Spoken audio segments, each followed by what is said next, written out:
SEA Portones. 2 años de garantía y 3 controles remotos inviolables. Service los 365 días del año. SEA Portones. 2-601-2611. seaportones.com. Rafael Michelini con nosotros. ¿Cómo andás, Rafa? Bien, por suerte muy bien. Un gusto de estar, Alejandro, siempre en tu programa. No había confianza que llegara en punto. ¿Pero por qué dices eso? Porque repetían. Y disfrutando esta semana anterior y ahora la que viene, del FIDAE. No siempre la gente lo sabe. Está muy bien que lo diga, claro. El Festival Internacional de Artes Escénicas, en el cual hay 2, 3, 4 obras por día. Lo bueno de esto que va a haber en 11 departamentos obras, que no es poca cosa ver el Uruguay como un todo y no solo Montevideo. Y agrego que algunas obras solo se pasan en el interior. O sea que para verlas, algunas obras internacionales, para verlas hay que trasladarse. Bien. Les recuerdo a todos que fidae.gu.uy es el sitio en el que, entre otras cosas, hay información al respecto, la cartelera, los detalles y la mar en coche, este Festival Internacional de Artes Escénicas. Rafael, arriba de la mesa, bueno, tenemos como siempre muchos temas sobre los cuales conversar. Uno de ellos tiene que ver con que parece que el país en general y el gobierno en particular están como en esta segunda mitad del periodo de cara instalados como en un nuevo escenario, ¿no? Renunció el vicepresidente, hay una nueva presidenta de la Asamblea General, el Frente Amplio recupera las mayorías, circunstancialmente por cuestiones que todos sabemos en la Cámara de Representantes perdidas. ¿Esto qué les provoca a ustedes en general, a vos en particular, Rafael? ¿Alivio?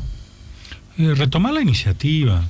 El Frente Amplio en los últimos meses estuvo con una carga muy pesada sobre un tema muy concreto, muy puntual, que el Frente Amplio tenía que dirimir, lo resuelve, en mi opinión, de la mejor manera. Llevo demasiado tiempo, ¿no? Siempre podés decir tener un tiempo más, un tiempo menos, pero hasta que el Tribunal de Conducta Política no se expresara, no era muy difícil con la decisión del tribunal aún así pasaron muchas semanas, ¿no? Por eso digo, a partir de que el tribunal se expresa, quizás debió achicarse ese tiempo. Pero independientemente de eso, creo que el Frente lo resuelve para la propia fuerza política como para el país, poniendo el listón bien alto. Ahora todos sabemos que antes que nada y antes que nadie, el propio Frente Amplio condenó de alguna forma lo que pueden ser actitudes que coliden con la ética, y eso le costó, obviamente, una de las responsabilidades más importantes del país a un compañero. Entonces, a partir de ahí, es muy difícil para el resto de los compañeros frente amplistas que están y tienen y ocupan puestos de responsabilidad, como para los de la oposición, en aquellos que ocupan puestos de responsabilidad, estar por debajo de esa medida, ¿no?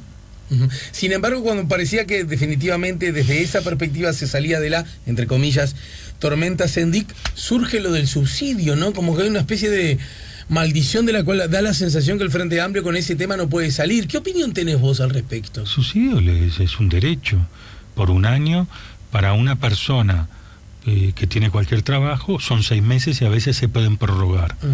Para una persona que tiene, digamos, presencia pública, que le puede costar un poco más, un tiempo más, reinsertarse en la actividad privada, el subsidio es un año no prorrogable. Bien. Y a mí me parece que una persona que está expuesta a los medios de comunicación, que el país, la sociedad uruguaya, le dé la oportunidad que, terminada su gestión o si renuncia, pueda reinsertarse dándole un año, me parece que es muy uruguayo, ¿no? Eso a esta altura me parece que nadie lo discute. Lo que pasa es que el artículo de la Constitución parece ser muy claro. En todo caso, en febrero del 2020, ¿no? No es nada claro, porque eso contraviene el derecho, tiene un sentido común. Si lo que es el subsidio es para que la persona se reinserte, esperar a que termine el periodo no tiene sentido. Esa persona se tiene que reinsertar hoy, tenía una responsabilidad, había dejado todas sus cosas, tiene una presencia pública, es difícil que consiga enseguida trabajo. Por lo tanto, el derecho tiene una cuestión muy clara, que es la reinserción. Y la reinserción no se hace dentro de 2 años y medio, se hace ahora. Entonces, eso de que la Constitución es muy clara, que habiendo 3/5, si hay una normativa, se puede jubilar o se puede... Pero bueno, deben juntarse para juntar esos 3/5. Y fue la Asamblea General. ¿Cuando se aprobó la renuncia? ¿Cuando se aceptó la renuncia? Claro, fue por unanimidad. Ah, pero vos me decís que los legisladores, ustedes mismos, incluso los de la oposición, ¿sabían que lo que estaban aprobando de ese modo era el subsidio al senador saliente? Sí, siempre es así. Pero estoy hablando, a ver, un diputado, si renuncia, lo hace ante su Cámara. Un senador lo hace ante su Cámara. La ley no dice que es el vicepresidente, pero por analogía, todos dicen que la renuncia debe presentarse a la Asamblea General, que es la conjunción de las 2 cámaras. Las 2 cámaras votó por unanimidad, 100 y pico de votos, más de 3/5 holgados. Todos los legisladores sabían que su voto iba a eso, y ahora la oposición genera lo que genera, pero personas inteligentes de la oposición, por lo menos senadores, cualquiera de ellos, yo no quiero hablar de los diputados, los conozco menos, sabían perfectamente lo que estaban votando. O sea que no debería sorprenderles, eso es lo que me estás diciendo. No, lo que pasa es que van como pero una... Pero entonces que se hacen los sorprendidos. Claro, van como una veleta según el viento, y empiezan a hacer y a desarrollar teoría jurídica. Sabían perfectamente. Y si ellos creen, como algunos dicen ahora, que no era así, debieron dejarlo en claro. No hay nada mejor para una persona que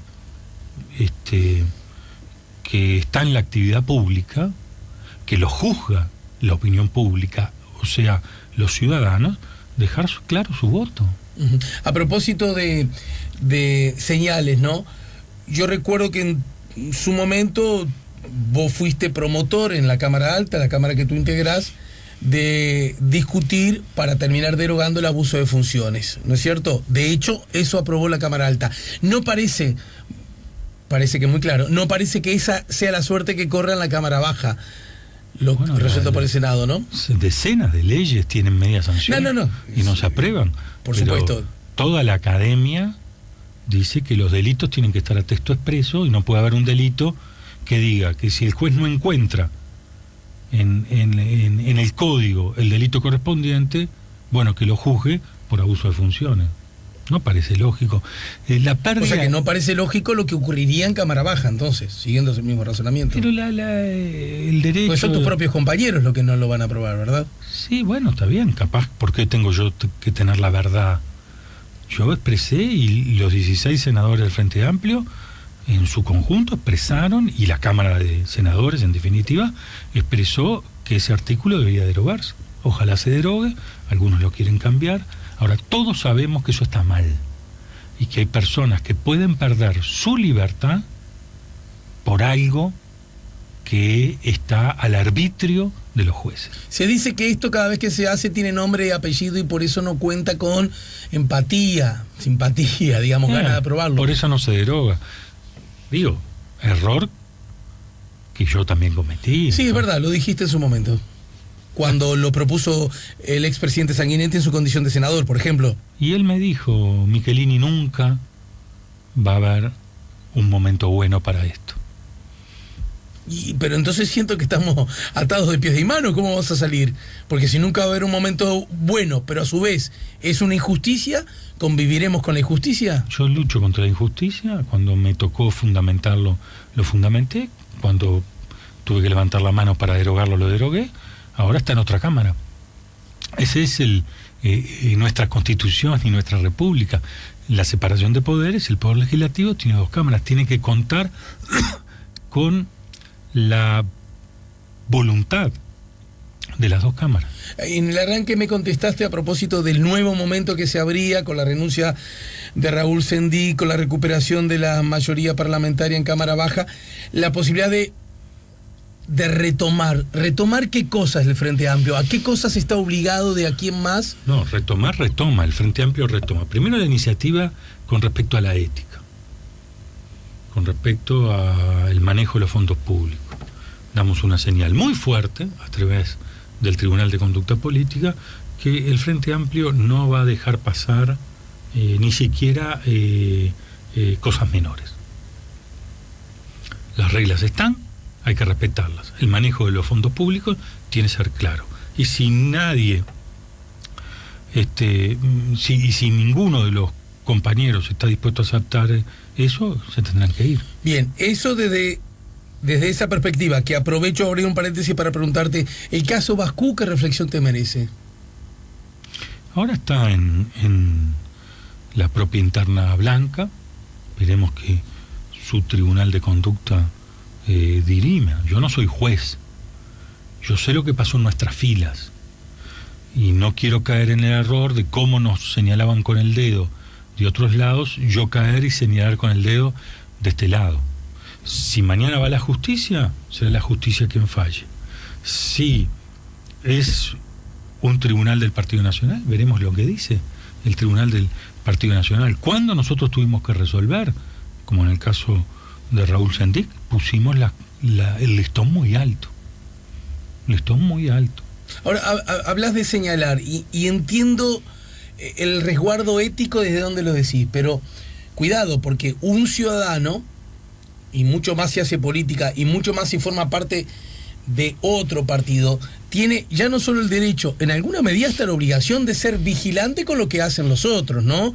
Entonces, ¿cuál sería el problema de decir, bueno, muy bien que actúe el Tribunal de Ética del Partido Nacional, muy bien que si hay que derivarlo a la justicia actúe? Ahora, qué sé yo, tal y tal conducta me pueden parecer equivocadas y por lo tanto uno tiene derecho a opinar, aunque no forme parte de... Yo tengo derecho y obligación de opinar. A eso me refiero. El problema es que no tengo las referencias de los acontecimientos. Si ¿qué me decís, como que te faltan elementos? Si un intendente contrata con una empresa de su nombre, de él mismo, obviamente eso va contra la Constitución y tiene una figura penal. Pero eso lo tendrán que juzgar los jueces, o en la parte ética lo tendrá que juzgar su partido, o quizás la Junta Departamental, o quizás la Cámara de Diputados, que es la que de alguna forma acusa a los intendentes, pero con todos los elementos arriba de la mesa. Yo no los he tenido. Viste que sobre este tema, por un lado Larrañaga y por otro lado la calle Pou han tenido posiciones muy distintas. ¿Tú estás más cerca de alguna de ellas? No es que esté más cerca. Si cometió una falta de la magnitud de lo que se habla, obviamente es incompatible. Está violando preceptos de la Constitución muy fuertes. Y ahí podría haber conjunción de intereses, ¿no? De lo público y lo privado. Pero yo no tengo los elementos. ¿Está trancado lo de UPM? ¿Se trancó un poquito esa rueda? Ya sé que vos no tenés por qué estarlo en la negociación cercanísima del asunto, pero bueno, sos hombre del gobierno. ¿Dónde deberíamos colocarnos los ciudadanos en general? Y a propósito, ¿es de recibo? ¿Aplica como parte de la acción que necesariamente la oposición tiene que llevar a cabo que ahora consulte a los secretarios de Estado para ver y conocer más datos acerca de en qué está la negociación con la renuncia a Massoyer en el medio? Primero, yo soy muy hincha de las inversiones. Algunas inversiones dan más rédito, otras inversiones no dan tanto. Cuando se mira la de UPM en 20 años, quizás no, por la magnitud de la inversión, no parezca que le deja tanto al país, pero si se hiciera una inversión cada 3-4 años de esta magnitud, el Uruguay, que ya es otro, todavía estaría aún mejor. El Uruguay en el 2003-2004 tenía un Producto Bruto de 16.000 millones de dólares y no pasaba los 5.000 millones de exportación. Es más, Jorge Valle anunció que será su meta, 5.000 millones de dólares de exportación. Hoy nosotros tenemos un producto bruto de 55.000 millones de dólares. O sea, estamos hablando de 3 veces más. Y exportamos más de 10.000 millones de dólares. Ojo, está muy caliente el mate que te estoy dando ahora. Todo eso en 12 años, 13 años. Si hubiera una inversión de UPM, la de UPM, y otras de esa misma magnitud en los próximos 20 años, 4 inversiones, 5 inversiones de este nivel, nosotros podríamos estar exportando cerca de 20 millones de dólares y quizás nuestro producto pueda llegar a aumentar aún más, un 50%, un 60%, y por qué no duplicar al actual. Pero esas inversiones que serían buenas noticias cada 3 o 4 años, todas en el ámbito de la producción maderera y de celulosa en particular. Puede ser en la cuestión de la minería, puede ser alguna empresa de automóviles, puede ser en el tema de la pastera, puede ser mañana usando ya este nivel de papel, de pasta de celulosa, hacerlo en papel. El tipo de inversiones puede ser muchas. Hay seguridad jurídica, hay un país en crecimiento, hay un país con un personal muy, muy profesionalizado. Entonces, en un mundo donde la tecnología y el conocimiento empieza a ser gran parte del valor agregado, Uruguay está llamado a seguir creciendo. Ahora, fíjense que España, desde que murió Franco, que todavía había gente, cuando murió Franco todavía había gente española que venía al Uruguay, emigraba, si bien ya Uruguay estaba muy mal, estaba en una situación realmente mal. Desde que muere Franco hasta la primera crisis que tuvo España, fueron 38 años de crecimiento ininterrumpido. 38 años. Y España es otra. Nosotros en este momento, el último año de Jorge Valle, más los 3 del frente, porque el país ya volvió en el camino del crecimiento y este periodo termina en crecimiento, estaríamos con 16, más los 2 o 3 que se le van a agregar por toda la instalación de UPM, estaríamos en 23 años. Ya el país, para nuestros hijos y nuestros nietos, es completamente distinto a aquel país que cuando yo era chico hacía la cola del querosén o incluso a veces la cola de la leche.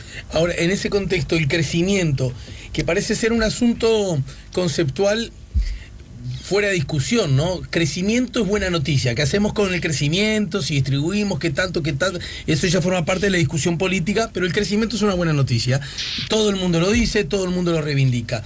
Y para el crecimiento las inversiones juegan un rol importante. Ahora, si yo me apego a tu discurso, Rafael, da la sensación que la única forma de crecer es que vengan capitales para invertir. ¿Es ese el único mecanismo que tiene Uruguay? ¿Es ese el único plan de desarrollo? No. El Uruguay anda en un 22-23% de crecimiento sin UPM. Yo estoy diciendo que le agrego eso. Si Uruguay hoy creciera al 25-26%, gane quien gane. No me gusta decirlo, yo debería decir si gana el Frente Amplio, pero gane quien gane. Si el Uruguay crece al 25-26%, el Uruguay sigue en el camino y en la senda de su modernidad. Con inversiones de este tipo da saltos cualitativos en cada circunstancia. Y repito una y otra vez, lo que aplicó el Frente Amplio, lo que demostró, incluso que lo vienen a estudiar izquierdas de otros países, es que el Frente Amplio hizo crecer al país con distribución. En general la izquierda decía, vamos a distribuir y bueno, lo que pasa en el país, pero primero está la gente que no tiene. La derecha que decía, hay que hacer que el país crezca y va a ir desbordando y el propio crecimiento le va a ir dando algo. El derrame. El derrame. lo que aplicó sobre todo el equipo que instaló Astor y que hasta hoy se mantiene es: vamos creciendo y vamos distribuyendo. Y esa distribución la hacemos por sensibilidad política, porque somos de izquierda, pero además ese colchón de crecimiento es el que nos permite, a través del consumo, aguantar el crecimiento cuando algún año las inversiones no aparecen en la magnitud que queremos. Fíjense que nosotros cuando agarramos el país, la inversión era en 12, 13, 14% de ese producto de 16.000 millones de dólares. Estamos hablando que no se invertía en Uruguay ni 2.000 millones de dólares por año. De todas las cosas, desde que alguien hace un baño hasta cuando el Estado hacía una carretera. Ahora estamos en 22, 23 de 55.000 millones de dólares. Estamos hablando de que la inversión en el país es 5 veces más. Vamos a una breve pausa y al regreso, entonces quiero que específicamente sobre este tema, sobre el caso UPM y sobre las negociaciones, me digas tú qué sensación tienes o qué conocimiento tienes. ¿De verdad están trancadas? ¿Peligra esa inversión? Y el rol de la oposición de exigirle a los negociadores, es decir, a los representantes del Uruguay a través de sus ministros, que les den al Parlamento y por lo tanto a los ciudadanos más información al respecto, ¿es de recibo? ¿Conviene? Todo esto, repito, en el marco de la renuncia de Massoyer. Está, entre otros temas que vamos a abordar luego de la pausa. Estamos poniendo la mañana en camino, estamos con el senador Rafael Michelini. Preguntas, comentarios, opiniones, ya lo saben, pueden llegar por el WhatsApp o SMS 099-894-987. ¿Mañana vas a ver a Uruguay al estadio? Sí, voy con toda la FLIE, somos como 7, ya tenemos las entradas y queremos que Uruguay gane, y si gana... Hablando de momentos de hacer hacíamos cola para clasificar también, ¿no? Sí, claro. Y esta instancia parece ser otra, si ¿no? Si gana, salimos segundos. Sí. Es una situación histórica, ¿no? Porque salir segundos quiere decir que tu campaña futbolística fue muy, muy buena. En el pelotón, sí, pero en general en el pelotón estábamos atrás. Ahora estamos adelante. Estamos con Rafael Michelini, estamos en el 98.7. Ya volvemos con La Mañana en Camino.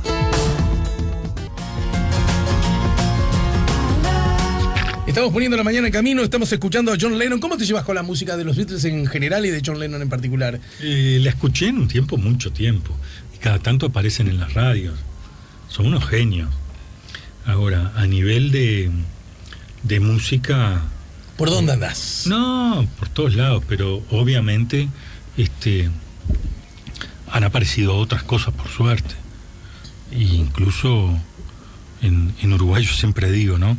Si Rada hubiera nacido en Estados Unidos, hubiera sido multimillonario. Con el nivel de vocal que tiene, esa variedad vocal que tiene. Sí, un registro único, casi ilimitado. Son esos genios uruguayos como Tomás de Mato, el escritor. Sí, Tomasito, gran amigo. Tomás de Mato, creo que es el libro de Las Puertas de la Misericordia. Sí, ¿cómo no? Bueno, ese libro en Estados Unidos, el tipo hubiera sido... multimillonario. Blanco le piden a Vázquez convocar oposición por UPM, y en ese sentido, ¿vos qué pensás? ¿Está bien? ¿Es el momento? ¿Corresponde? ¿Qué tanto debe saberse? ¿Qué tanto debe ser reservado? A ver, primero razonemos, porque por más que sean reservadas, nadie puede estar fuera del marco legal. UPM va a tener zona franca, y ahí tiene una serie de incentivos para invertir. UPN va a pagar un canon, seguramente no va a ser un canon alto, pero va a ser un canon. Y UPM necesita un contrato con UTE para la generación de energía. Va a ser naturalmente un contrato, en la medida que es energía firme, mejor para UPM, porque la UTE tiene un problema de energía firme, pero no es... la UTE está sobrada de energía. Tiene un problema de energía firme, está sobrada, entonces no sé cómo van a evaluar los técnicos. Tengo demasiada energía, pero me falta por momentos me falta y estos me la dan segura. Eso hay que evaluarlo. Yo no tengo las condiciones. Pero lo que pide sobre todo UPM es una infraestructura que el país va a tener que hacer, este UPM o no este UPM, y que el país viene retrasando porque los recursos para esa infraestructura son altos y siempre se dieron otras prioridades. Cuando aparece esta producción, Sí. esa infraestructura para esta producción, si solo en los próximos 20 años quedara esta producción, podrá discutirse numéricamente. Como muchas veces los efectos son efectos de espiral virtuoso, pueden ocurrir que a partir de que esta vía férrea se instalen otras cosas. Es muy claro esto en lo que se llama cuando se licita una carretera. Alguien viene, la hace y pone un peaje. El que licita la carretera tiene que evaluar no solo los autos que pasan ahora, o camiones y más vehículos, sino lo que se puede llamar la demanda escondida, que poniendo una carretera Pasaría más. en buenas condiciones, hay gente que prefiere pagar el peaje, pero saber que está una carretera iluminada, que no hay pozo, que pudiera a cierta velocidad y demás, que ir por otros tramos que están peligros de pozo, de iluminación. Bueno, eso es lo que se tiene que medir. Acá, la demanda escondida no es una demanda que alguien venga y se suba a las vías, sino si alguien Ya pone... que está la vía. Exacto.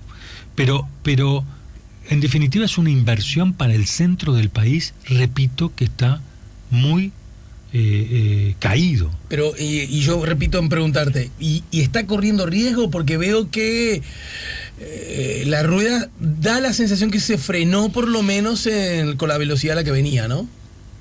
Yo no tengo el detalle ni lo voy a tener, y me informaré cuando el gobierno informe a todo el mundo.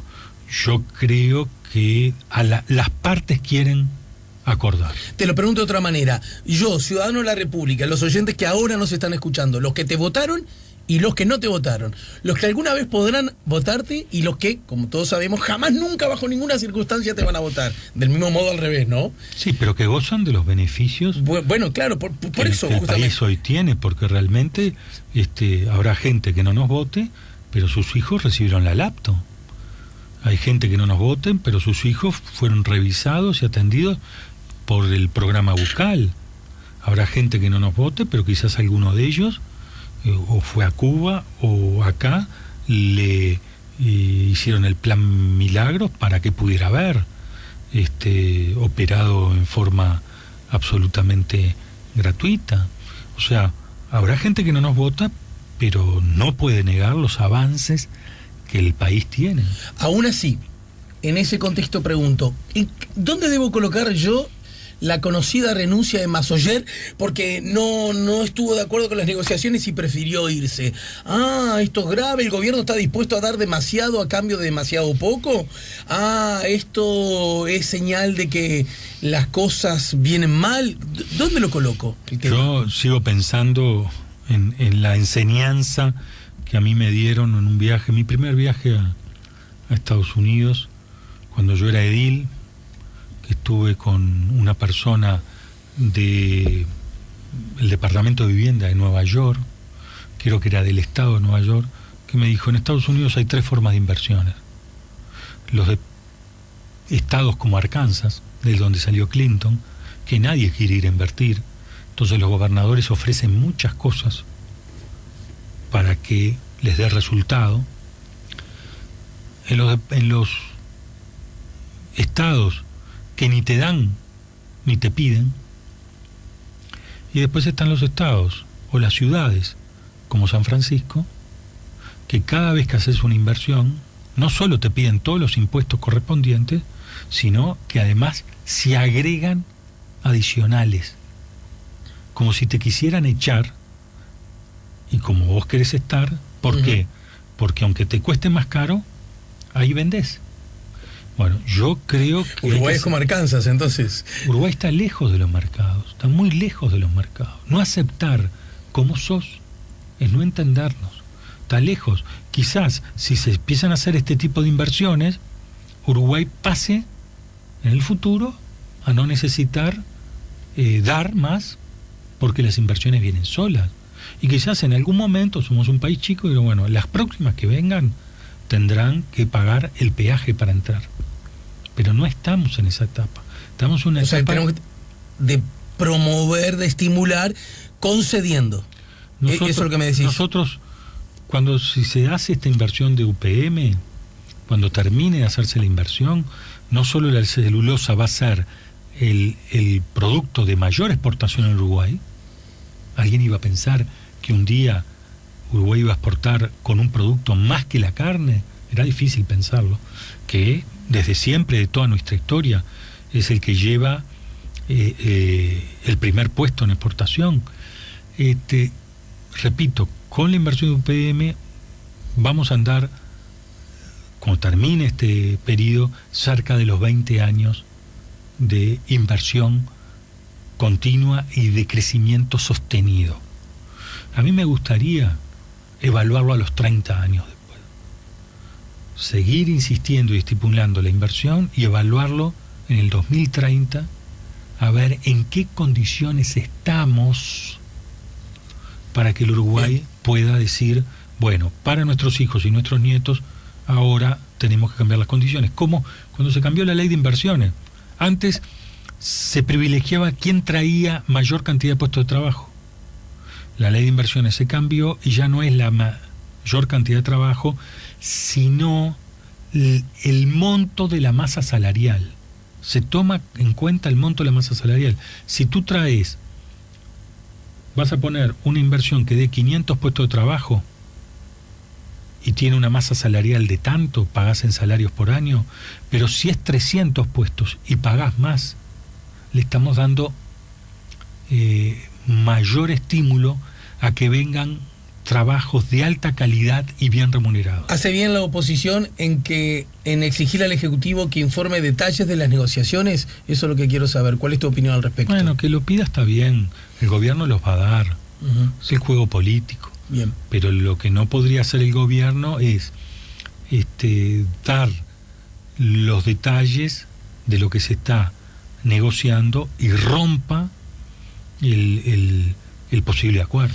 A ver si me ayudas a entender esto, Rafael. ¿Dónde estamos parados en otro tema que también en un momento se dijo que es un asunto a resolver y que pasan los años gobernados por el Frente Amplio y no se resuelve? Me refiero a la caja militar y al déficit que esta provoca, ¿no? ¿En dónde estamos parados? ¿Por qué es que de una vez por todas no se arregla ese tema que merece y necesita ser arreglado? Porque no es fácil, porque hay presiones. ¿Quién presiona y en qué dirección? Todos presionan, no digo que sea ilegítimo la presión. Hoy hay una cantidad de militares, estamos hablando de más de 20.000, con sus familias y demás. Uh-huh. Estamos hablando de la familia militar, son como 100.000, que obviamente la reforma militar para una parte de ellos, yo creo que mínima, le cambia, pero están temerosos todos y no hemos logrado generar la conciencia, porque es una rama muy particular, porque nadie puede ir a los cuarteles a explicar, obviamente, de que esta reforma de las pensiones y los retiros militares solo afecta a los retiros de medidos o las pensiones de medida. Y a la vez el tema del impuesto, que yo creo que se va a aprobar en este mes en el Senado y esperemos en noviembre en diputados, de tal manera que empiece a regir el 1 de enero correspondiente. Ajá, pero es un asunto que tú pensás que el Frente Amplio puede resolver, porque hay diferencias incluso dentro del propio partido de gobierno. Compañeros tuyos legisladores opinan distintos, ¿no? A ti. Sí, bueno, pero esta es la vida política. Si todos pensáramos igual sería aburridísimo. Yo creo que, a ver... Bueno, pero uno puede esperar que el mismo partido piense cosas más o menos parecidas, ¿no? En términos reales, la caja militar siempre va a tener déficit. ¿Por qué?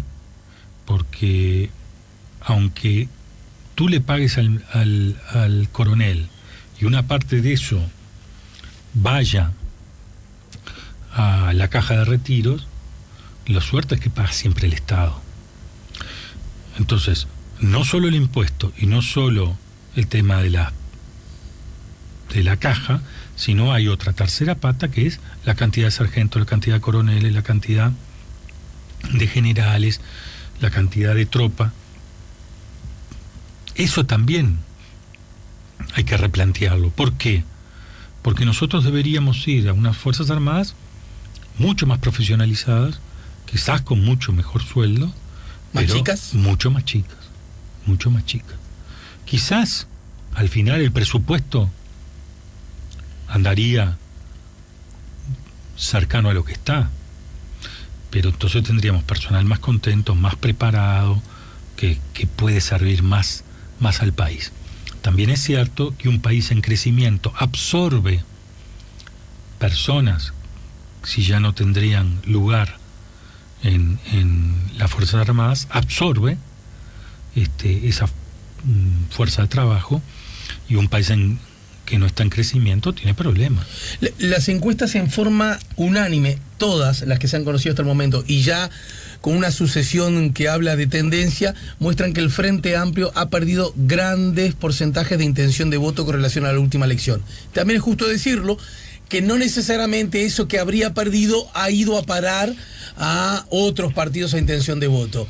¿Qué va a hacer el Frente Amplio para recuperarlos? ¿Qué tiene por delante como estrategia para que esos que le votaron no se vayan como lo estarían anunciando en las últimas encuestas? Todas esas encuestas y toda esa tendencia fue producto para mí de aspectos que se vinculaban mucho con lo que el Frente Amplio resolvió con respecto a Raúl Sendic. A mí me gustaría ver las nuevas encuestas, las de este año. Pero me estás diciendo algo importante, que el desgaste fue de tal dimensión que hizo perder intención de voto en forma explícita. Por supuesto que estaba enojada la gente con nosotros, que no vamos a ocultarlo. Yo lo transmití de muchas maneras a las diferentes referentes políticos, el propio Raúl, que había que de una vez por todas terminar con esa situación. Tú le dijiste a Raúl, tenés que irte, Raúl. Yo lo que le dije se lo dije a él, y después públicamente le reclamé un gesto. El gesto ocurrió. Ahora no se le puede pegar en el piso a una persona, eso me enseñó mi padre. No se le pega a los caídos. Todo esto del subsidio es una locura lo que se está haciendo. Yo creo que el Frente va a recuperar, porque no soy cientista político ni sociólogo, pero ¿por qué un país donde por 3 periodos consecutivos le dio la mayoría legislativa, en algunos casos yendo a balotaje, en otros no, le dio la mayoría legislativa al Frente Amplio, en un proceso que es exitosísimo? No hay periodo en la historia del país desde que se miden de un crecimiento ininterrumpido. Y que cuando uno se pone de pie, se pone la mano como una visera para que el sol no lo encandile y mira lejos, ese crecimiento sigue. ¿Por qué cambiar de equipo o director técnico cuando vas ganando? Porque tiene que haber alguna razón. Y esa razón, ¿cómo se expresó por parte de Frente Amplistas y de no Frente Amplistas que nos prestaron su voto? Hay algunos aspectos éticos que no nos están gustando. Sin embargo, hay otros que van más allá de la ética, que también se advierten como problemas que el Frente Amplio no ha logrado resolver con entera satisfacción para el público, o definitivamente como gran problema. Algunos incluso sostienen que de que ustedes gobiernan se han agravado. El tema de la educación y la seguridad, ¿no crees que son piedras en el zapato del Frente Amplio? La seguridad está muchísimo mejor, notoriamente mejor. Seguridad, delito cero no va a haber, pero notoriamente mejor. Es preguntar a la gente está... el sistema PADO, programa de alto dedicación operativa, ha dado enormes resultados. Los cambios legislativos van a tener sus consecuencias también, en beneficio, son más duros, habrá que evaluarlos, pero en beneficio también de la seguridad. Y el tema educativo es como si nosotros ahora discutiéramos que mañana, si Uruguay no gana, pero empate y se clasifica, Sí. en vez de salir segundo, salió tercero. A ver, cuando se construye una casa, lo primero hay que tener un terreno. El Frente Amplio le dio alta prioridad a la educación y multiplicó por 10 su presupuesto. Al principio, los problemas que había era que cuando empezaban las escuelas y los liceos, todavía había vidrios rotos, baños no arreglados. Bueno, capaz que debimos hacerlo antes, pero no solo hay liceos nuevos, escuelas nuevas, sino que además los problemas edilicios se fueron solucionando. El salario del profesor y del maestro, aunque no está todavía a la altura que queremos, se ha ido mejorando a tal punto que si uno tiene un hijo o una hija que va a estudiar de maestra o de profesor, ya no piensa que se va a morir de hambre toda la vida, ni mucho menos. Mire, en el año 90 nosotros planteamos de que una persona pudiera llegar a los 35, 40 años, un maestro, un profesor, con $1.000 de sueldo. Hoy ya lo llega a los 30, y si es una pareja de maestros, andaría a los 30 años con entrada de $2.000, que no alcanzará, pero notoriamente. ¿Dónde está el problema educativo? El problema educativo es que a pesar de todos los esfuerzos, los rendimientos escolares y sobre todo los rendimientos de los liceales, de los 15 años, en las pruebas PISA, no son todos los que esperábamos. Los rendimientos y el número de muchachos que ingresan pero que no terminan, ¿no? Que es altísima la deserción. Pero ha bajado notoriamente. Antes teníamos un problema en que terminaba la escuela y ya no se hacía el liceo. Ahora hasta tercer año de liceo, los niveles de estudios de los muchachos y las muchachas son casi similares a los de la escuela. El problema viene después.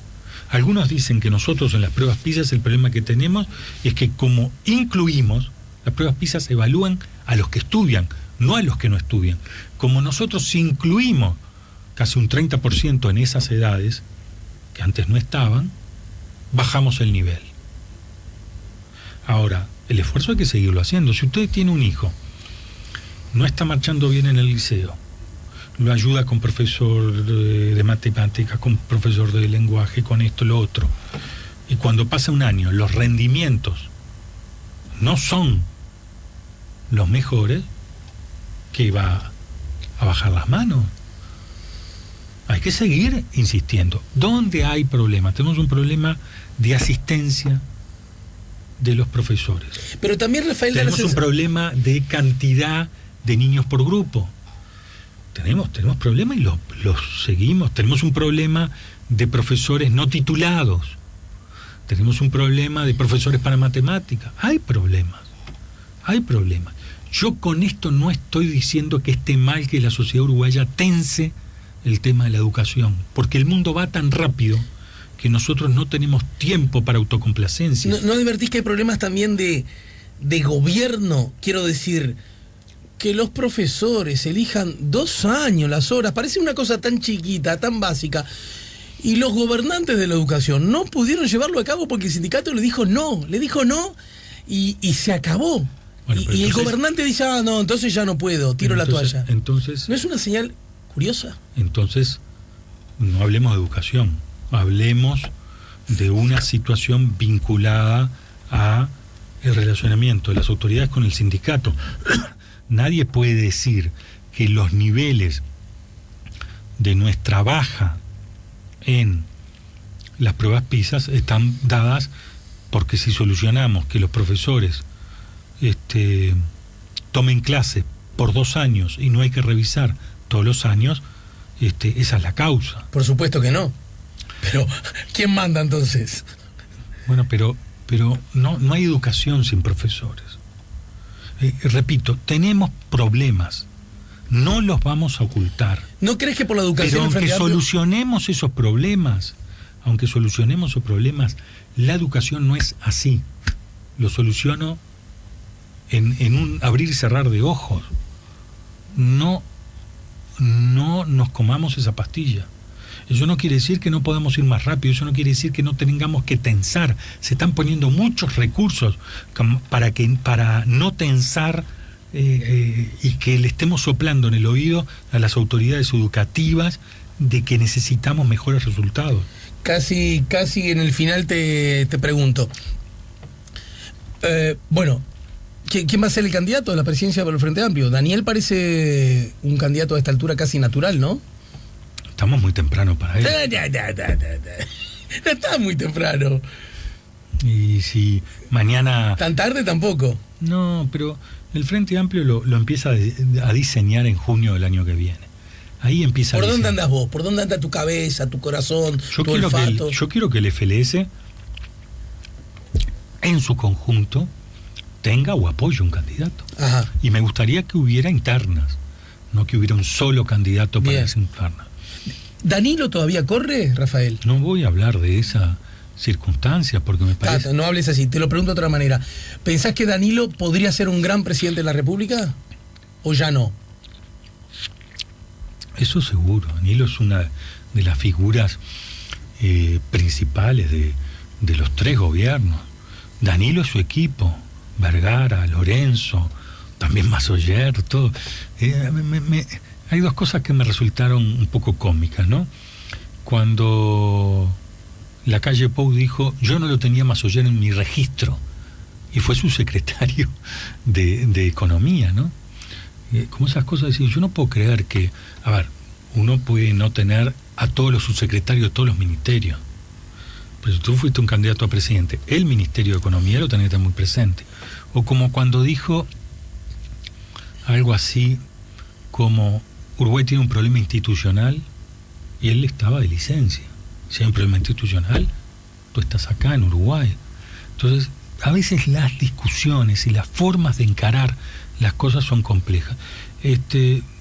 Danilo va a tener un reconocimiento inmenso por ese equipo que armó y por esa circunstancia que sacó a la izquierda de solo vamos a repartir y la metió en un concepto de crecemos y repartimos y crecemos. 20 segundos para que me cuentes dónde estás parado con el tema España, Cataluña, referéndum, movimientos independentistas. Le quiero hablar, ya sé, al senador, al loco que vive acá. Es decir, decime, Rafael, ¿qué pensás? Eso es un lío grueso, ¿no? Ya Rodó en 1916 había dicho que era un lío eso, ¿no?